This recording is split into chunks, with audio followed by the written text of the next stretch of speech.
Whoa, why are your folks here? To my shock, Trevor, my hubby, dropped a bombshell. They're moved in with us. Hold up, you didn't say anything about this. I blurted, thrown for a loop. A quick glance and yup, his parents were totally making themselves at home, sipping coffee and lounging. Don't like it? There's the door. That was the last straw. Alright then, I'm out. I'm Natalie, 32, and up till now, a stay-at-home wife. Trevor and I have been married for 4 years. We met at work, he was the point guy for a client. A couple of work projects in, drinks happened, sparks flew, and things got serious. Natalie, you're a total go-getter. You light a fire under me. Really? That means a lot. Totally. I'd always given my all, but rarely got any props for it. That was our jam. Easy conversations and post-work hangs. One thing led to another, and after playing the dating game for a year, we went all in and tied the knot. 28 felt just about right for the whole till death do us part thing, and with him, it seemed like a solid bet. Marriage was a dream come true, at least at first. He couldn't whip up a meal to save his life, so I rocked the apron. He was always all, living solo meant fast food and grab and goes. Your cooking is pure home vibes. Thanks, love. Oh, it's my pleasure, as long as you're digging it. We were 2 peas in a pod. But then, his folks and their old school beliefs happened. Their mantra? Wives should be homebodies. Bend over, backward for their in-laws and pop out babies ASAP.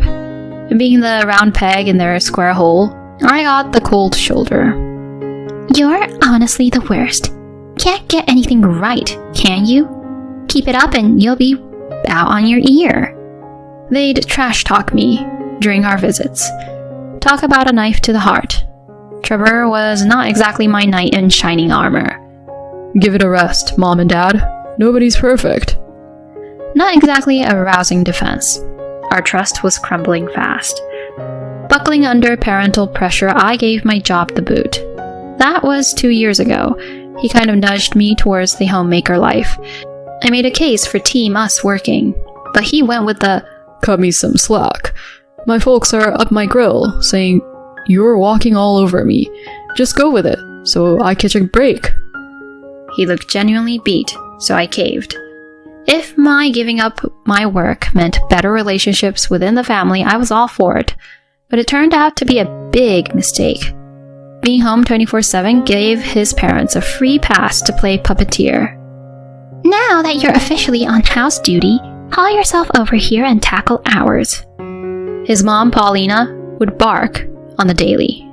If I ignored her, she'd tattle to Trevor. So off I went, dragging my feet. Paulina, with that snarky grin, would unleash a mountain of to-dos. If I batted an eyelid, she'd snipe. Makes sense. You ditched house chores for a paycheck, so you're clearly out of practice. Fuming, I'd dive in, giving their place the full spa treatment, but she kept adding to the list. Honestly, I felt more like Cinderella before the ball than family. I was in a race against time, trying to knock out a crazy workload. My stubborn streak pushed me, but man was I worn out. Emotionally, physically, the whole 9 yards. When I'm hustling around at my in-laws, sometimes my father-in-law Mark is kicking back since he's got the day off. And trust me, the man doesn't hold back. Mind whipping up some coffee? Sure thing. Give me a sec. Hello, I said now. I'm on it.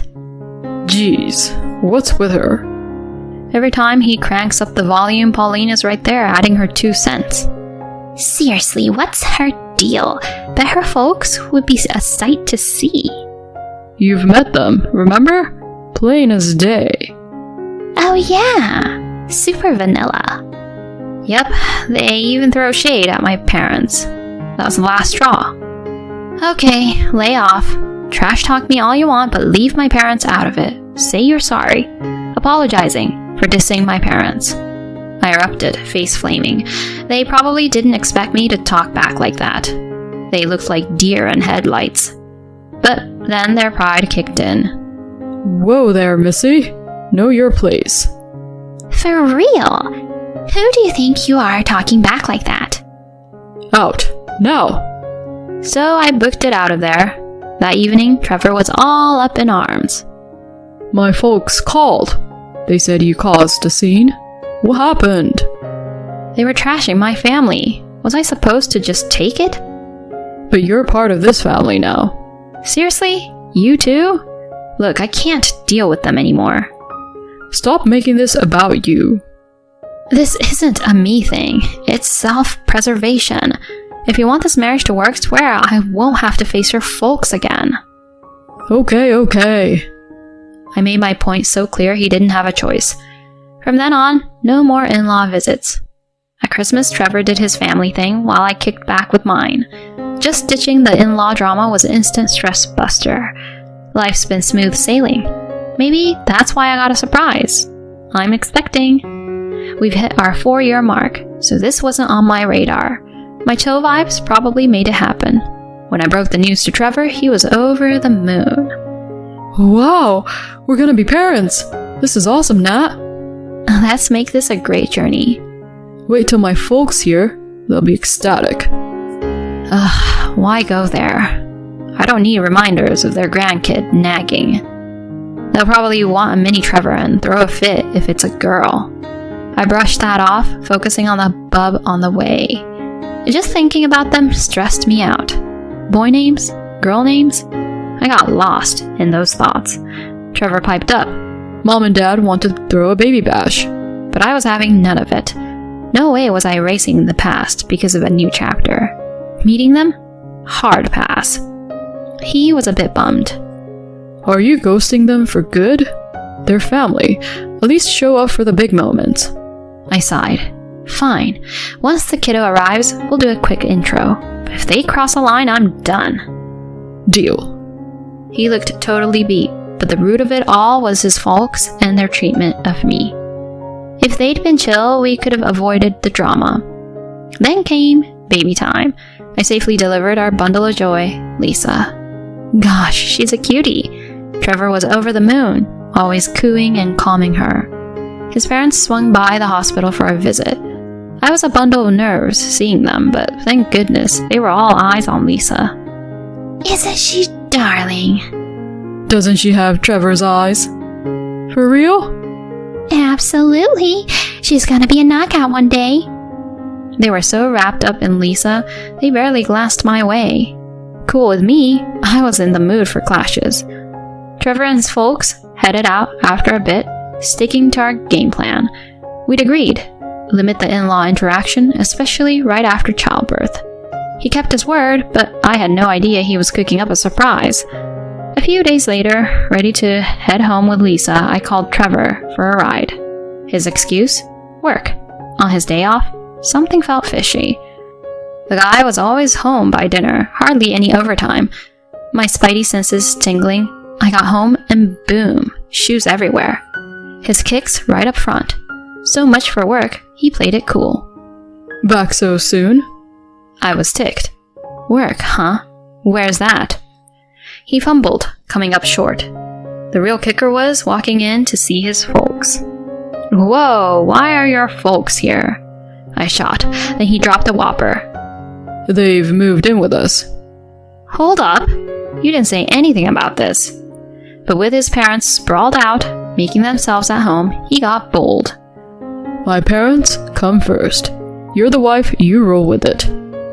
He rarely got loud like that.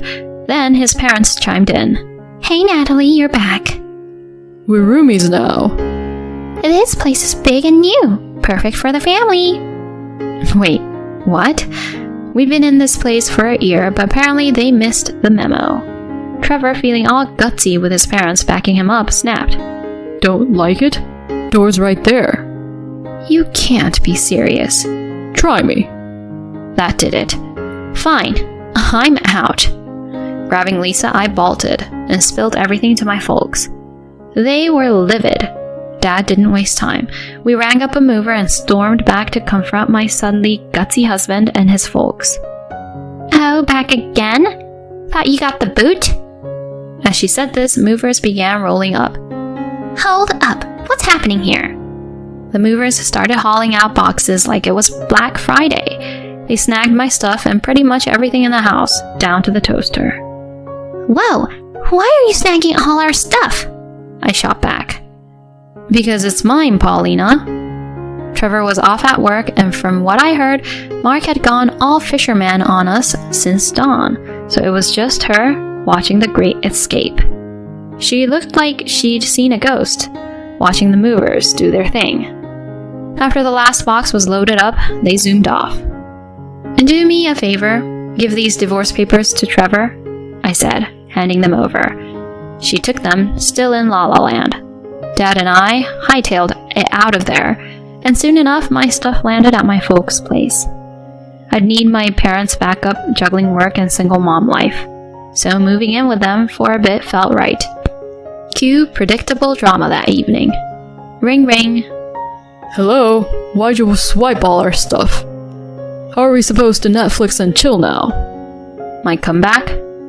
Well, you won't be doing it there much longer. Come again? Memory jog. My dad owns that joint. He was gonna rent out that fixer-upper, but we got first dibs. Remember? You could practically hear his penny dropping. My bad. Let's rewind and live happily ever after? Talk about wishful thinking. Dream on. Pack up and peace out, or wanna dance with the cops? Okay, we're gone. I could hear his folks losing it in the background. Whatever. Fast forward. Divorce? Check. Child support from him? Double check. And if he's slacking, I can dip into his paycheck. Last I heard, Trevor and his parents were cramped in some budget apartment. Child support ain't helping their wallets. Karma's a trip, huh? As for me, I'm diving into mom life, backed by my folks, and after some hustle, nailed a job. Here's to grinding it out and watching my kiddo grow with grandma and grandpa around.